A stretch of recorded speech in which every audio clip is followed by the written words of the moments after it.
കൃഷ്ണപുരം കാപ്പിൽ കുറക്കാവ് ദേവീക്ഷേത്രത്തിൽ ശിവശക്തി പൂജ 16-ന് നടക്കും. കർക്കിടകത്തിലെ അവസാന വെള്ളിയാഴ്ചയാണ് പൂജ നടക്കുന്നത്.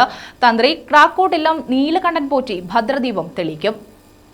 കൃഷ്ണപുരം കാപ്പിൽമേക്ക കുറക്കാവ് ദേവീക്ഷേത്രത്തിലാണ് ഓഗസ്റ്റ് 16-ന് ശിവശക്തി പൂജ നടക്കുന്നത്.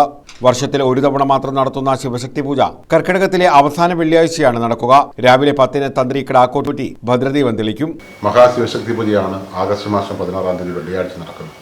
ഈ പൂജയുടെ പ്രത്യേകത വർഷത്തിൽ ഒരു തവണ മാത്രം നടത്തപ്പെടുന്നു എന്നുള്ളതാണ്. ഇവിടെ കാർഷിക പൂജ നടക്കുന്ന ക്ഷേത്രമാണ്. അപ്പോൾ അതിൻ്റെ ഭാഗമായിട്ടാണ് വർഷത്തിൽ ഒരു തവണ കർക്കിടക മാസത്തെ അവസാന വെള്ളിയാഴ്ച മഹാശിവശക്തി പൂജ നടത്തപ്പെടുന്നത്. ഇത് ഭഗവാനും ദേവിക്കും വേണ്ടിയുള്ള അവരുടെ സഹസ്രനാമങ്ങൾ ജപിച്ചുകൊണ്ടുള്ള പൂജയാണ്.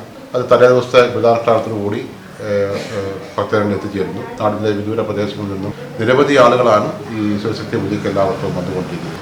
ആഗസ്റ്റ് മാസം 16-ാം തീയതി കർക്കിടകം 32 വെള്ളിയാഴ്ച രാവിലെ 10 മണിക്ക് ശിവശക്തി പൂജ ആരംഭിക്കും. ക്ഷേത്ര തന്ത്രിയാണ് പൂജയുടെ പദ്ധതി പ്രകാശനം നിർവഹിക്കുന്നത്. നിരവധി ഭക്തരാണ് ശിവശക്തി പൂജയിൽ പങ്കെടുക്കാനായി എത്തുന്നത്. ശിവശക്തി പൂജയുടെ രസീത് വിതരണവും ആരംഭിച്ചു. News bureau, Kayamkulam.